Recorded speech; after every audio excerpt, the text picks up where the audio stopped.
Welcome back to another episode of It's All Been Checked Before. This time, legacy. Yeah, it's more family stuff, familial stuff.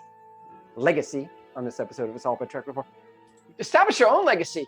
Why don't you come on out? Follow us at patreon.com/IBD. Support the network. Get the bonus stuff. You can look at our mugs while we talk about Star Trek. That way you can tell if we're joking or not when we're laughing or we're just being deathly serious. Patreon.com/IBD. For pennies a day. Get those extra benefits. Also, follow us on Facebook.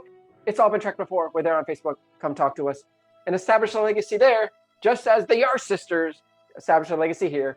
It's legacy on It's All Been Checked Before. Welcome out to another episode of It's All Been Checked Before. Your regular hosts are here. This is Steven. And Bubble Keith. Jimmy-Jerome. Keith will be gone by the end of this episode permanently. Unless he can get back out and join us back in the Zoom call.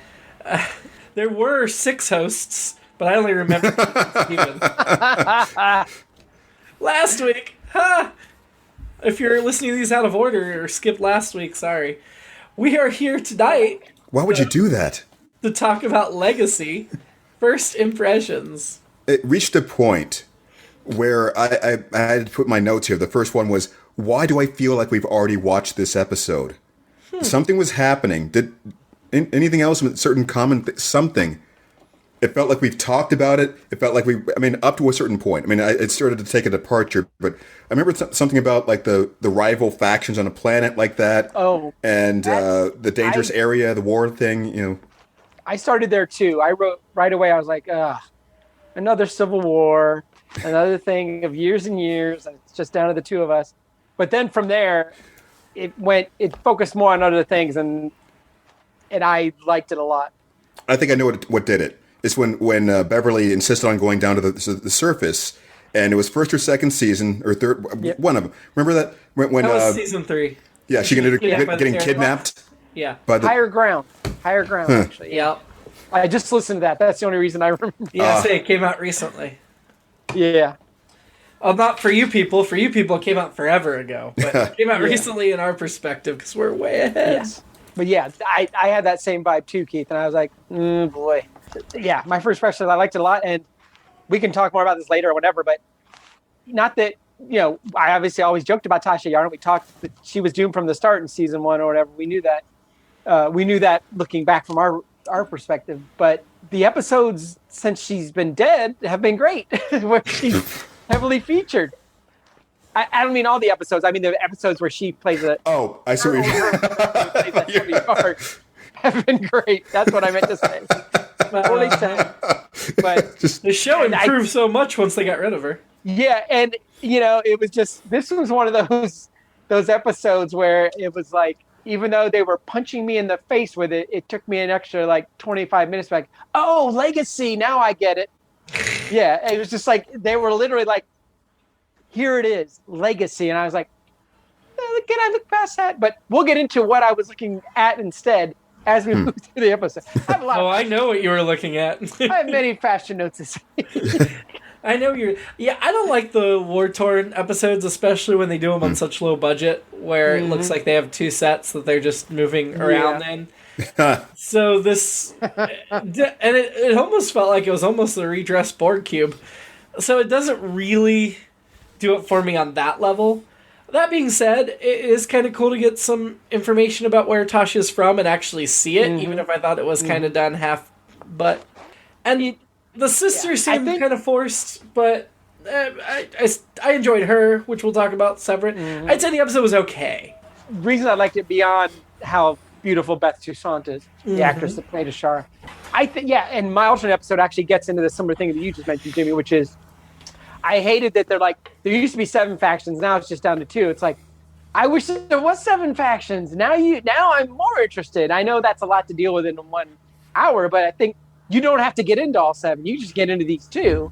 You can maybe just make a couple more costumes or pictures or rumors, something. Yeah, it definitely felt like they were running out of budget on this episode. I don't know where they blew it. Best of both worlds. Still. I have 2 alternate episodes, and one of them is, and I don't know if you remember this movie, Jimmy, but The Warriors. Keith, do you remember The Warriors?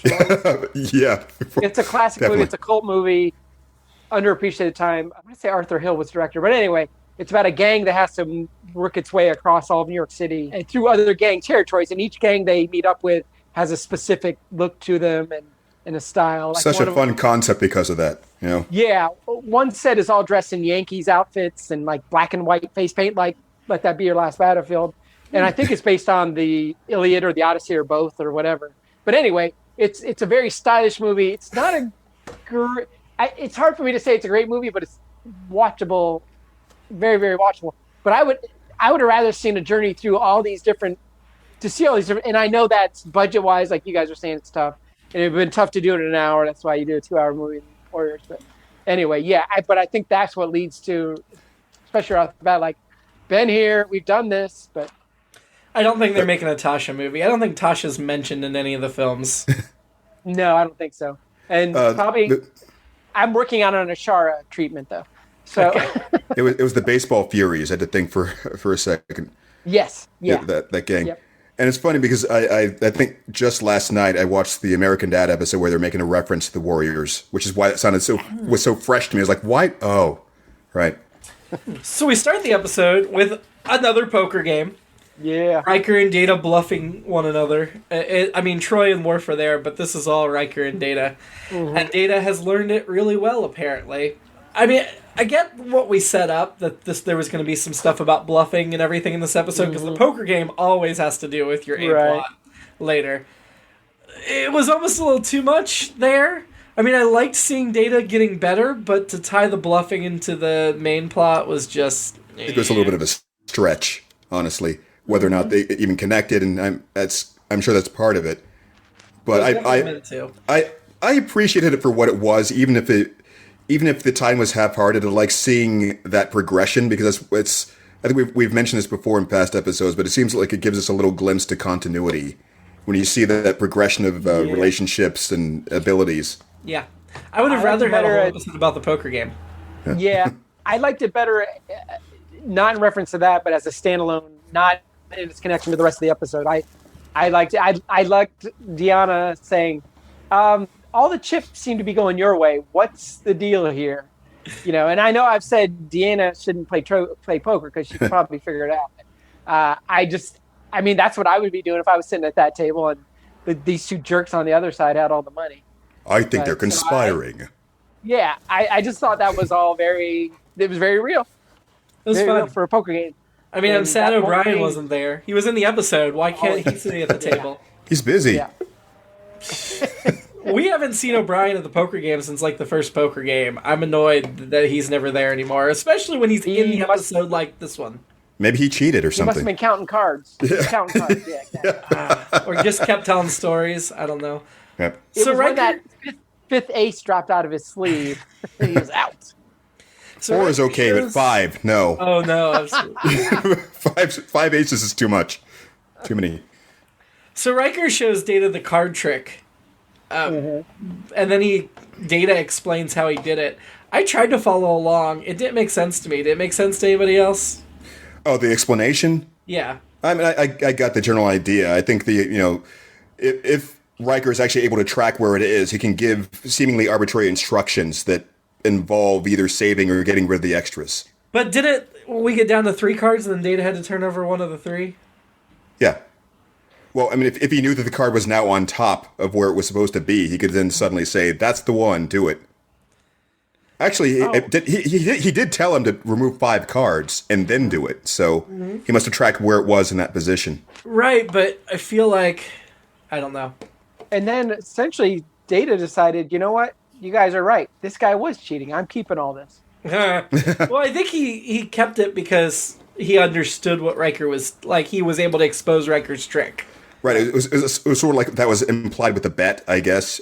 I bet I can do this thing. Right. Magically. But And so to he me, I feel like Riker won the bet, even if Data understood how he did it. Perhaps. Good point. But Data thinks because he figured it out, he That's won. fair. Yeah. I don't know. No, that's a good point. I thought, I guess the rules were implied to him. So we get out of there, and we go to the planet, Tasha's birthplace, where you're not allowed to transport down. Oh, I have one note before we get to the planet. Sure. And I don't know if you guys noticed this. This is when they're trying to save the crew members or whatever. that end up being abducted. And then they're like, we didn't do it. And then the other ship says, thanks for trying, Enterprise. And it sounded so sarcastic. It did. Really? I thought it was. Trying it. Well, thanks for trying, Enterprise. I thought it sounded sincere at the time. It didn't to me for whatever reason. It just sounded. That's funny. My other note about that scene on the bridge is Picard says, "Ensign, do something," and looks where Wesley sits, and then the camera pans and it's some old guy that still is an ensign. He's got the ensign pip, but he's so much older than any other ensign we see. And I'm like, this line was clearly written to be addressing Wesley, and they just never changed it when they changed the actor. Oh, I mean, maybe they rescued him from a different planet, not too long ago, so he went to the academy and. Maybe that line's sarcastic too. Blah blah blah blah. Ensign. As they're telling us about the planet, they talk about the rape gangs, which is a phrase that is extremely illustrative. And whenever I think of Tasha's planet, that is the phrase that springs to mind, is rape gangs. And I think this goes back to what you guys were saying at the beginning. And again, even though I really like this episode a lot, which is, I feel like the planet she described, and they get into that maybe she was overselling it. So I guess maybe that I'm cutting both ways here, but I wanted that planet to just be the worst of the worst, and everybody should be the worst of the worst. And these weren't great people, but I feel like I've been in worse neighborhoods. Yeah, that was nothing compared to what you would expect to be happening. But I think the idea was that they had made progress due to some intervening. They did say that. Thing that when you've only got two gangs instead of 7, and they have their defined territories, it's not as chaotic. Yeah. Fair. Sounds like some things happened there since she left. The exchange before they beam down, where Worf is insulting Crusher and being like, "You need to stay here," and she's like, "I can handle myself," that felt very sexist and out of place in this show. Really? I mean, I don't know. I mean, if you think about what happened to her the last time she was down there and got herself kidnapped. I mean, that was a while ago. I don't know. I mean, I guess you could argue that Worf and Data and Riker are more combat trained than Crusher, but it rubbed me the wrong way of how aggressive Worf was of you need to wait here, Doctor. He served with her for 4 years. He knows she can handle herself. And of course she did. Screw him, I'm pulling out my phaser and joining you. All beaming down with their phasers out. I mean, I would agree in principle, except just I have not seen her demonstrate any sort of combat readiness up to this point. And yes, he specifically brought up the reference of rape gangs, and that's just the sort of thing you would think. Let's not take a combat untrained doctor down to do this. She's trained. All Starfleet officers are trained for combat. And while you're right, we don't see her in combat, we do see her in combat situations doing her job as a doctor and handling herself well. Last week she ran an entire ship by herself. The one time she got kidnapped, I'm sorry, it was just once. I feel like you don't... And she outranks him by quite a bit. I feel like he needed to back off. It was a poor choice of words on my part to say that she wasn't trained, but... she's not demonstrated the proclivity for violence. I mean, most doctors are usually the ones who are trying to talk people out of trying to do things, but she's going down to help people, not to fight. Yes, but all right. If somebody had sold a planet that bad that Tasha, every time that Tasha talked about it, this is like an especially bad neighborhood, and he would assume that she's being naive. And I guess it just still felt too much to me. Well, no, all right. I'll agree that probably was too much. It's probably just forced in to bring up the gangs that Tasha had mentioned, because I'd actually forgotten about it until he brought it up again. And that was probably just a bit of clumsy exposition, but still, I don't think it's that far. I mean, I don't think it's that out of the realm of possibility that he would have a slip like that. Is it part of the legacy that not his legacy of being a sexist, his a legacy of I don't want to happen to you what happened to Yar? Well, that comes up later when I'm not going to talk about that yet. I'm sorry, I'm not going to jump the gun. But that does come up later, not to Worf, but with a different character. You can see how interested I was in the planet by the fact that my next note is after they already get back from the planet. I didn't write anything down from the time they beam down to the time they beam back up. I think I just have fashion notes, mostly from the first visit to the planet. Okay. Yeah, because because I agree, fashion. I agree with you guys. I don't think the show. I was not interested in the show until they got back to the ship. After the first visit, did not pull me in. When they got back up, then I was interested. Especially when you open with that awesome poker game, and then you go to some stupid planet. Yeah, it's like okay, who wants planets? I watched Star Trek for poker, not for Alien Worlds. And again, part of that is also because the focus shifts to Shara, but I will get deeper into it. But yeah, I'm with you, Jimmy. I think it gets. I did not give a crap about what they were talking about down there. I mean, obviously, it's the whole episode in a sense. It fuels the episode, but it wasn't that interesting. So fashion. I can't remember what the name of her faction was. Their faction was. It was either the Alliance or the Coalition. Yeah. I think they were the Coalition. They couldn't even come up with original names for these. I mean, at least it wasn't the Alliance and the Empire. Right, but I was just like, that's all you got? Leather jackets with light tank tops underneath was both of their looks, which I thought was very Terminator or Terminator 2 vibe going on there. Very Linda Hamilton, especially. It's funny you should say that. I wrote Linda Hamilton down too. Yeah. I kept trying. She looked so familiar, and I kept trying to think, who is that? Why do I feel like I've seen her? And she's like, I wrote down, I guess she looks like Linda Hamilton, maybe. Now I just remembered maybe Rebecca Romaine in certain ways, but it's certainly not. Yeah. Yeah, but it's not obviously not either of those people. But I kept thinking it has to be somebody I know. But yeah. Well, I'm going to say it right now. Linda Hamilton wore it better. Yeah, and I wrote Linda Hamilton too, and I think this would have been we're late '90s, so Terminator 2's probably about to come out. No, we're still early '90s. Yeah, late 1990. Yeah. Oh, late 90s. I thought you said '90s. I think Terminator 2 was '91, so Yeah. maybe they were foreshadowing. Either way, and the hair too. But you're right, Keith. Rebecca Romaine's a good non-contextual. She actually does look a lot like Rebecca Romaine, but the look and the hair of her and Hayne was fascinating. Very Terminator. Actually, they were both kind of look like they came out of that movie. I did not like her hair. I didn't like the hair either. For the time, I probably wouldn't have either. But it was, as Spock would say, fascinating. No, it's funny. It's not like you're about to give her some credit. It's like, well, from the time, no, I still would have done. Yeah. Although at that time, I would have been like, I don't care about your hair. Actually, for this time, I don't care. But this is fashion. My one other fashion note is later when she gets on the ship, that blue outfit that she has. That was my fashion note. Did she bring that with her? I don't know, but it was a great outfit. I don't remember what that was seeing now. her go and packing something, but... I don't know where she got that on the planet she just came from. Maybe she replicated it on the Enterprise. It's amazing. She obviously looks great in it. It's functional. If she was just in the leather jacket that suit. and the white tank top, I don't think I would consider her for my crush of the week, but that blue outfit did it. I was already like, when she's in sickbay, I'm like, she has nice shoulders, blah, blah, blah. I'm like, okay, yeah, she works out. I like what she's doing there with shoulders and getting into her biceps and triceps. Yeah. And then they show her in that. I'm like, yep, we're done here. Yeah. That conversation's done, at least. Yeah. I forgot Deanna Troi was even on the ship at that point. Yeah, but she looked great. And so, but yeah, I was like, did she bring that with her? So those are all my fashion notes.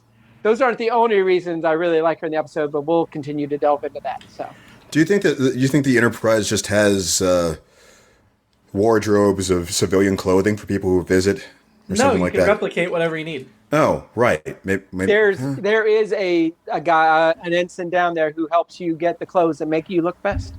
Maybe she did that. On DS9, there's a tailor that's a major reoccurring character. I don't think I remember. It has a clothing shop.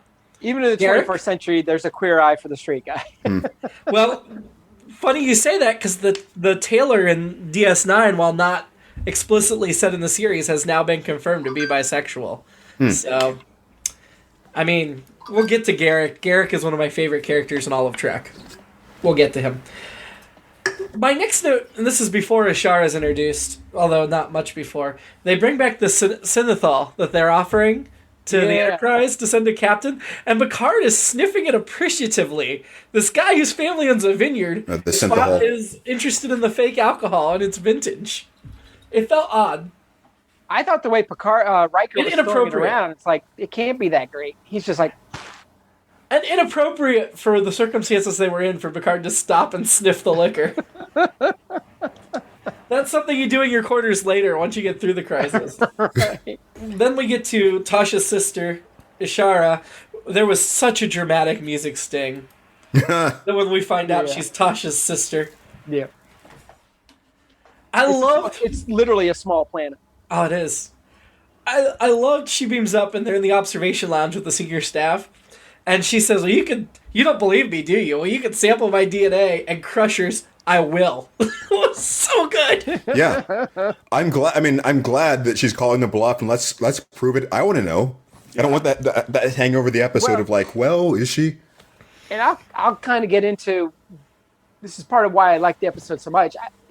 Beth Toussaint, beautiful, definitely. But and this may say more about me than her performance, but I thought her performance was great in that I thought the indication throughout the episode is she lying, isn't she? And I think in a lot of episodes of whether we're talking TNG or TOS or movies and TV in general, lots of times it's like they're lying, or lots of times it's like, oh, they're definitely lying, or they're definitely telling the truth. It's hard to play that ambiguity. If I had to be a betting person, I would have said she's lying. She's got a plan. Yeah. Sure. But I didn't believe her or disbelieve her. And I wanted to believe her very badly, and so I was exactly the same as Data. That's a really good way of putting it. Yeah, and I wrote, it reminded me of Risky Business. I don't know if you guys have seen that. Yeah. From the 80s, where Rebecca De Mornay plays a very similar character, and has very similar conversations with Joel Goodson, who's Tom Cruise's character, which I think is Tom Cruise's best performance, and he's very much he's not an android, but he's supposed to be the straight-laced kid or whatever, and they have lots of conversations about this kind of stuff. And actually, one of the quotes in the episode is, and I think it's Data says it, or maybe it's Troy, in all trust, there is the possibility of betrayal. And then one of my favorite lines from Risky Business or in any movie is Tom Cruise's character says, if there were any logic to the English language, trust would be a 4-letter word.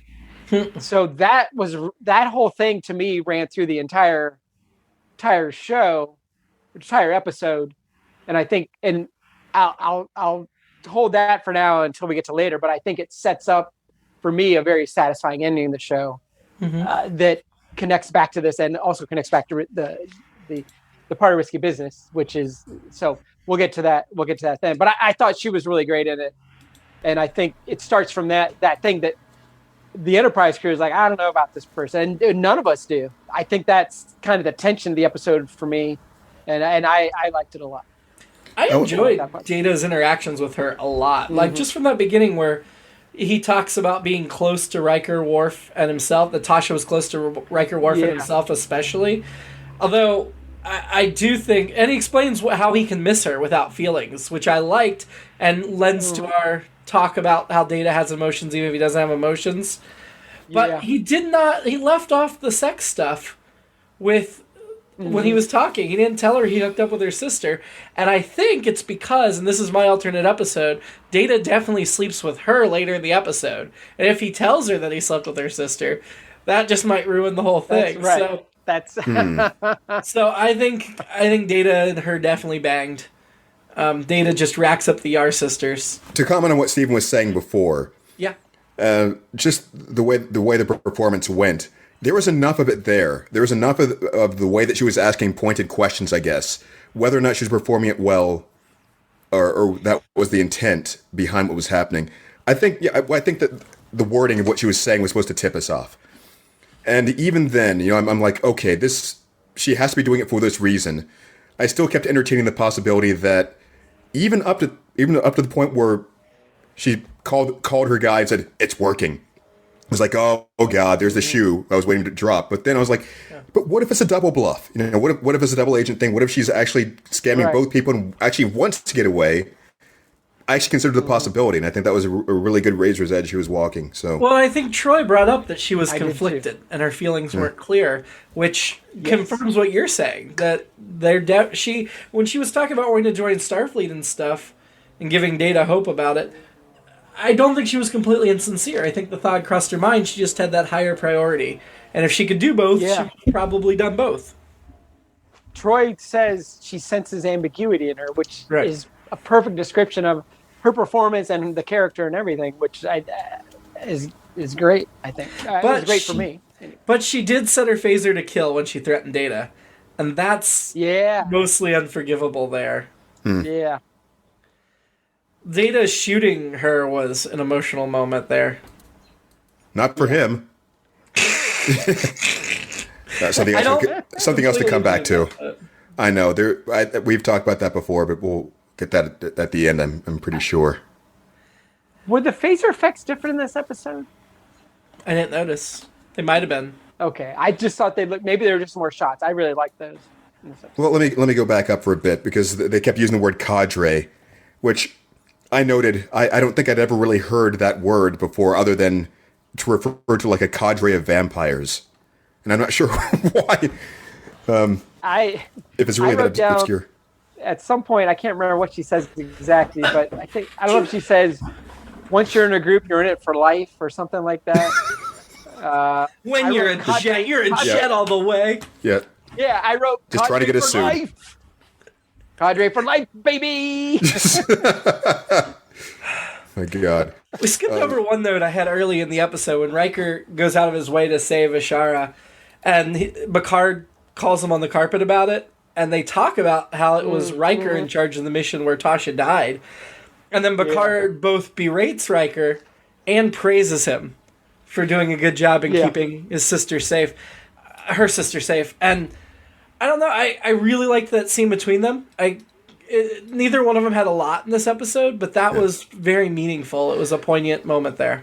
I really liked Riker in this episode. It reminded me of the points in the past where we saw him having made this emotional growth and this something, where that usually gets buried in questions of why he's even there, etc. However, I liked this little thing they did just to give Data and Ishara time to talk, was they just had him say, you know what, I'm going to go consult the captain on this, about whether to take or whether to trust or whatever. We don't see the conversation happen, but it seemed like the right thing for him to do at that time. It wasn't that big a deal. We know it's going to be yes. He comes back, it's yes. You're right. Riker's really become full Riker now, in a good way. Yeah, and that scene with him and Picard, and the way they almost like bubble episode within an episode. That whole thing of like, I still feel bad for that thing that happened. Yeah, and I did this thing and that conversation. That was a great, like, we're gonna shove's not the right word, because I thought they put it in there really well. Another Riker moment I liked, and this is for whatever reason, but I like Riker in this episode a lot too, but Ishara just rips into him about, well, blah, blah, blah, blah, blah, on the planet. I think it's on the planet. Maybe it's on the ship. Either way, whatever, this thing, I know what I'm doing here. Yeah. The subtle look that Riker gives to everyone else, like, did you hear her say that to me? Can you believe this? Since we're a clean podcast, I'm not going to say what I would say over there, what I think he was really saying, but I thought that was great. And what I want to praise there is William Frakes didn't go over the top. He just gave a little look, like a Clooney-like kind of thing. I love George Clooney, but he gave not a big thing, just a little like, did you hear that? Did I hear that right? Yeah. So that was a great moment too. That was also the first tip off that there was something afoot. She was way too insistent about it. That's one of those hand-tipping moments when someone's doing some sort of con where they just go over the top, belligerent about it. Like, how dare you question me about this? This is the way it has to be. She overplayed her hand. We haven't talked about Beth Toussaint yet, who played Ishara. She's best known for Scream 3, Red Eye, Babylon 5, and then this role, which this is her one and only appearance in this role. I was very sad to see that. I know, I'm sorry. I would have liked to have seen her again as well. Yeah. Her most recent credit was doing a handful of episodes of The Young and the Restless back in 2006, so it doesn't look like she's still active. But she has a decent amount of credits. She was in the original Dallas for 17 episodes. Huh. But yeah, this is the only Trek credit she has. There were a ton of other guest stars in this, But the only one I noted that had a decently filled out IMDb page for acting was Christopher Michael, who was listed as Coalition Man #1. You may remember him from The Cable Guy, Fools Rush In, New Jack City, Heartbreak Ridge. He recently was in a couple episodes of Glow. He was in a couple episodes of Community. He did a bunch of episodes of Secret Life of the American Teenager, Seventh Heaven. So he's Who was he in Community? He was a security guard for 2 episodes. Yeah. Wow. So lots of credits, but again, this was his only trick. Oh no, he does play a helm officer in an episode of Deep Space Nine, so he's got a second Trek credit. But no Seinfeld, so really does even matter. The episode was directed by Robert Scheer, who's one of our regular directors. He was the director of Fame, as well as the movie, as well as Fortune. Wow. The TV show. No, but in the 80s, as well as lots of other stuff.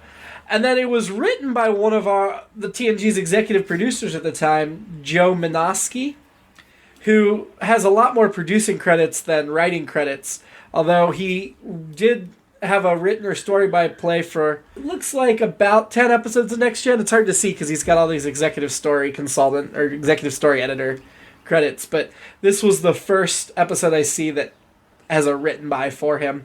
And he'll also write the teleplay for Clues, The Nth Degree, some of the other episodes coming up, as well as 4 episodes of DS9 and 36 episodes of Voyager. He'll be a major writer on Voyager. Those are all story by or teleplay by. Those are not producer credits. And now he's a producer on both Star Trek Discovery, or at least he was in the first season, and The Orville. Oh, wow. So he's still working in the Trek world there. And he wrote an episode each of Discovery and of The Orville. At first, I started thinking that the poker tie-in was going to be this huge thing about Data seeing through her ruse ahead of time and catching her somehow, which it wasn't. And once the whole, are we to the point where we're talking about the scam or what they were actually trying to do? Sure. Well, there are a couple things that I liked about how that turned out. One is that it wasn't just some elaborate way for them to steal phasers or some other thing like that. We need phasers and weapons. We need to take my implant out or whatever. Because it felt like they were pointing toward that. And I'm glad that they were going to go through that much trouble. There's something a little bit more end-gamey behind it. Yeah, I mean, I would have been way too annoyed by that. And also, it wasn't like they were trying to cheat them out of their goal either. And it was more of a, we are really going to help you do this, but while we're there, we're going to piggyback off what you're doing and do something bigger. Yeah. Because that would have the whole pettiness would have just completely ruined it for me, I think. The Data Ishara goodbye scene was another scene I really liked, where that time we spent talking, I mean, they talked, there was a lot of sweetness between them. Saying, she said if it means anything to him, she's sorry. But he is so cold when instead of responding, he's just like, energized. Yes. But I think that was an emotional reaction. I'm sorry. I keep assigning emotion. And that leads to, my final note. I've got several notes before that, but I can jump to that one, which is Data hurt? Yeah. That's my final note as well. Really, he slept with her in my alternate episode, but he slept with her. Yeah, probably did. I don't see Data. I mean, I think that the drunken whatever that thing was, or the naked then, was what was supposed to be the impetus for him actually even wanting to have some sort of intercourse. Because I'm pretty sure he slept with Tasha plenty of times. You really think so? You think it would be continued? Yeah. He was just like euphemizing the time they spent together. I think that to the point of him not bringing it up, I mean, I feel like he knew enough that socially it would have been an awkward thing for him to just present to people. She probably even told him, I want to keep this discreet. Sure. And so he's probably keeping her wishes for not doing that. But my last note about that was that it's still frustrating to me. We've talked about this earlier in the podcast and so forth. This way they keep dancing around the idea of whether or not Data has emotions. And it's just something they conveniently drop in places. They keep pushing you to the edge and saying, well, maybe. And, Jimmy, you mentioned probably a few episodes back how eventually that whole MacGuffin with the Emotion chip. the emotion chip, how that just seemed like such a cop out when you just plug it in and suddenly it works. I can see it kind of from both angles in the sense that, yeah, in some way it cheapens all the stuff that they've been dancing around through the entire series. But in another way, it takes away from that excuse for them to say, well, he can't really have emotions. It's like, okay, fine. We're copying to it. Here it is. So what I would say about that, and I guess this is probably a discussion for the film when he gets the emotion chip more than it is today, but right. I do see the point that they argue that he feels he's got as far as he can without the emotion chip. And if you look at how he displays emotions here versus the first season versus the last season of Next Gen, because we're almost halfway through the series now, there's not a lot of change between the seasons. Like, we read emotion into it, but is that us as humans personifying him? Which is a fair point, because we do that as humans. If he really doesn't have that growth, he just has what he has, and this will give him something different, then I guess we can see that. But I don't know. Maybe I am personifying, but his explanation of missing how he could miss Tasha in this episode makes me think there's something there. Yeah, I mean, that's kind of the point too. Is that the way that they keep writing these things, these beings that do this, they keep making it seem like he's rationalizing his views of what's happening, right. And then we're supposed to be, as the audience, supposed to be watching this and going, "Come on, Data, just admit it to yourself." Yeah. But I mean, he's Pinocchio. Talked about that. Yeah, I mean, it's the same. The Vulcan thing. Yeah, exactly. Yeah, Spock was like, well, "Oh, I'm Vulcan." It's like, no, you're half human. And but even pure Vulcans, I mean, they do the same thing all the time, and it's that right. it's so frustrating. You want to just come on. Here, yeah. And I'm on the record. I know we've already had this discussion on the podcast. I'm on the record of thinking Vulcans are completely well written and exactly believable as complex characters. You think they're better than emotions, but they really aren't. Yeah. Right. Yeah, I think it's much more interesting the way Data is written, or the way we've experienced him so far. Is it? Well, it leaves room for debate in the sense that, it's one of those double-edged sword things when you write something well. It's just, on the one hand, you keep saying we don't want them to hit us over the head with something. We don't want them to come out and spell things out too soon. But it's still frustrating, and I guess that's frustrating in a good way. I guess if you back out and look at it, it's just that's the hallmark. But they won't give in, and just they're still holding it there. They're dangling it. And I think one of my favorite lines of the episode, maybe my favorite line, when he says, "I've become used to her." He hesitates, and this is Brent Spiner being great too. But he hesitates before he says it, and then he says, "I've become used to her." Which is, again, kind of like you know what? I'm going to allude to this thing that I know means there's an emotional attachment, but I'm not going to actually say that. But there's emotion behind it, and there's emotion in that pause that I'm not going to say I really miss her, but I'm going to say the euphemism for it, and that pause before he goes to that euphemism. Is it calculated? We do that as humans. We do those calculations of, you know what? I don't want to tell you how much I'm hurt and upset by this, so I'm just going to say this, and then we'll talk about it another time, or maybe never again. Yeah. So I love that. Sorry. Another note about that, like in the last episode, I do this all the time, and it's I don't know if it's because I saw it and just didn't remember seeing it, whatever. I can sort of predict when there's a pause what the word is actually going to be. Like I predicted when Picard was going to say phenomenon in the last episode. He hesitated, tried to find the word, and it's like phenomenon. And phenomenon.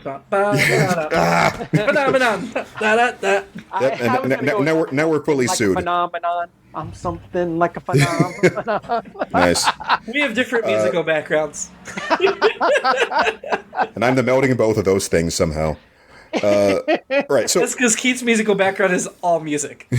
So it's very, very This So when Data made that pause, what jumped in my head was he's about to say, "I like her," and I something about what he did and the way he did it. It was just like it felt like he was about to say that and did that instead. And it was perfect.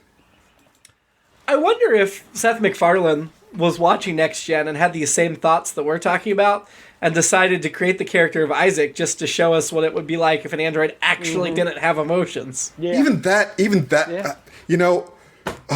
that still seemed very similar to me when they got down to it. It's not that much different than having a relationship with an emotionally unavailable human being, really. There are their moments, and then there aren't. They're getting something out of the interaction. It just isn't necessarily what you want them to get out of it when you want them to have it, Mm-hmm.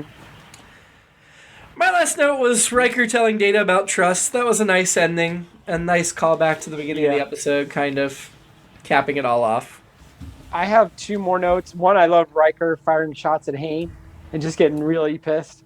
Yeah. And I also like Picard in this episode and last week too in the non-alternate world, but Picard just being that steady hand. It's just even more of that, like, you know what, I get your piss and I appreciate what you're doing. I respect it. I'm going to do this with this. And, he sends Ashara back or whatever. I really like that.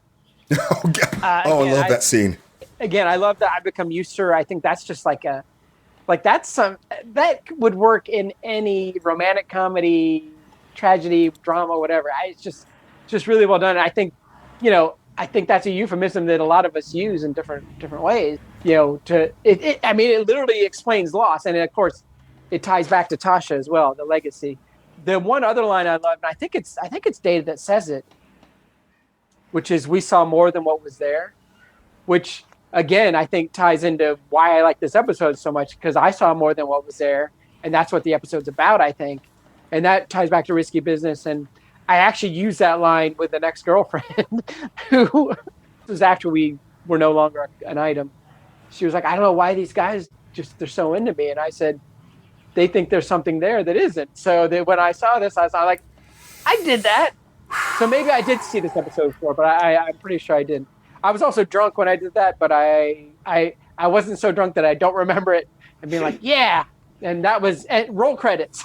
Yeah. So it was not meant as a compliment. I dig it. It wasn't. And I felt bad about it later, but I don't think she remembers it. So it was accurate, but I didn't feel good about it.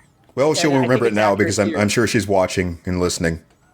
Yeah, one of the Patreon donors. Think, not yet. I'll talk to her tomorrow. Anyway, regardless, and that gets to when Data says it. Is he saying it like, "It's good, whatever, man. She wasn't that great anyway"? Is that what he's saying, or is he saying, "Yeah, she screwed all of us, and we thought she was better than she was"? And all those aspects of this episode I really like a lot. Whether that points to me being a 13-year-old girl or just learning lessons of love over time. But anyway. Yeah. In that context, I would imagine he was saying something like he was. It ties back to the magic trick, perhaps. The idea that he's explaining to himself what happened. He's trying to understand how he got fooled. It's like sleight of hand, essentially. Oh. Or we wanted to see something that wasn't there. Yeah, now it makes me think of the guy that DiCaprio played in the Basketball Diaries, the musician who did the song. It's Carroll, something. Jim Carroll? Yeah, I think so. Maybe. The guy who sings, but I'm an adult now.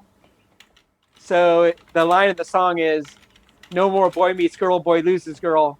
More like, guy sits around and wonders what the hell went wrong. I think that's what he's saying there. Things are getting more complicated for our young friend Data. Scale of 1 to 10, how annoying was Wesley? I'll give him a 1. I can't remember him being in it. He's not in this episode. Okay. So, unranked. Who was your annoyance of the week? I went with Hayne. Haney? Was it Hayne? Hayne, right? I do respect his angling, his craftiness, but I guess he's I think he's my most annoying. Okay. Keith? I'm on the fence, same way. I might even go with Ashara too under the circumstances. It just. Are you going with Ashara or are you going with Hayne? Oh man. I'm gonna go with Ashara right now, I guess. Hayne kind of faded in the background in the whole thing. I mean, I felt like he was reacting the way you would expect him to react under the circumstances. I'm going with Worf, which makes we're 6 weeks in, and I have picked 5 lead characters now. Nice. Mainly because of didn't cheat out Dr. Crusher. Yeah, I've chosen Wesley, Riker, Picard, Geordi, and now it's Worf. So Crusher and Troy, you watch yourselves. Oh, he's got a straight. Well, there's a Renee in there. Yeah. Picard's the nephew, five lead characters. And 5 lead characters. Yep. Yep, it's true, but not a royal flush because there's been no queen. Data hasn't been chosen yet either. Crush of Star Trek. We know Steven's going with Hayne. Yeah. Yeah, you're going with Hayne? No, I'm going with Ashara. Obviously. Forever. I have a tattoo. Already? It's on my shoulder, yeah. You went last night after finishing the episode?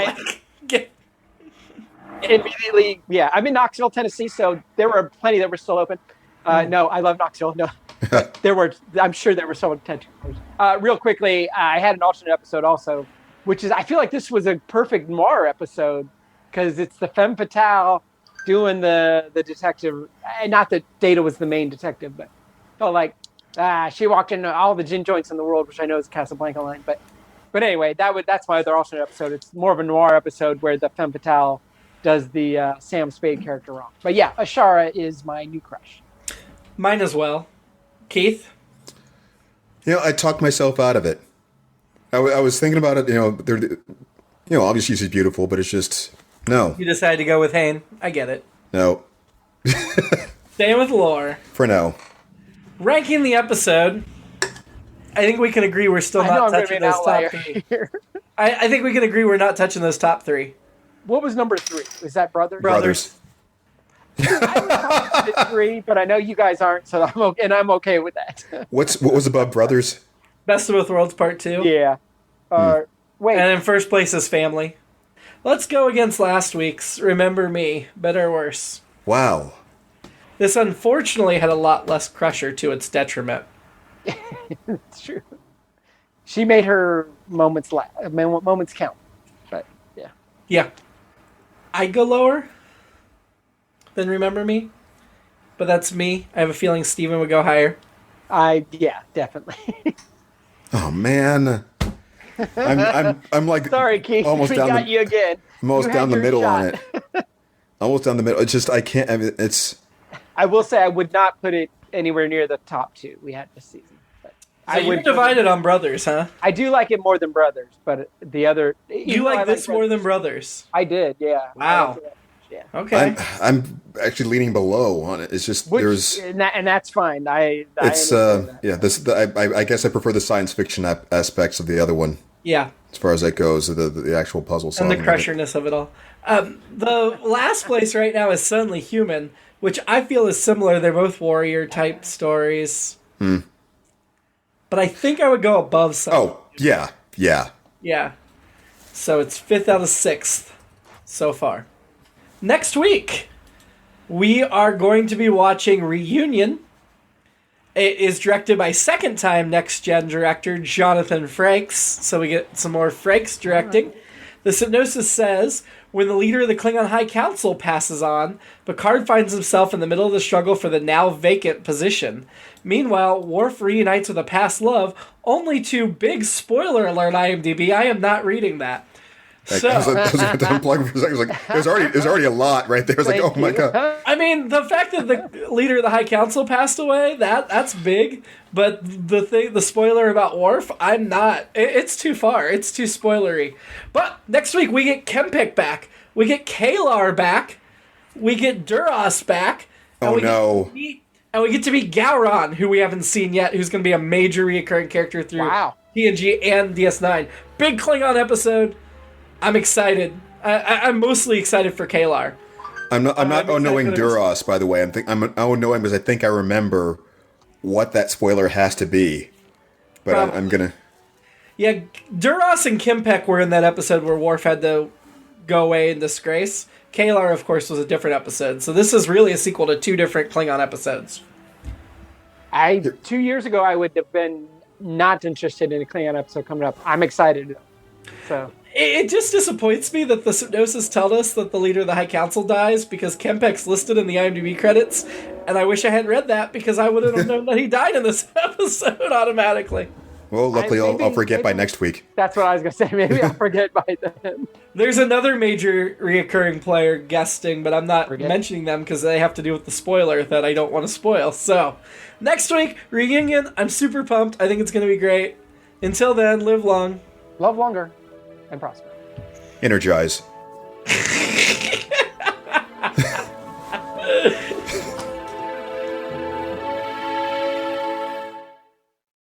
It's All Been Done presents. Who's got the time?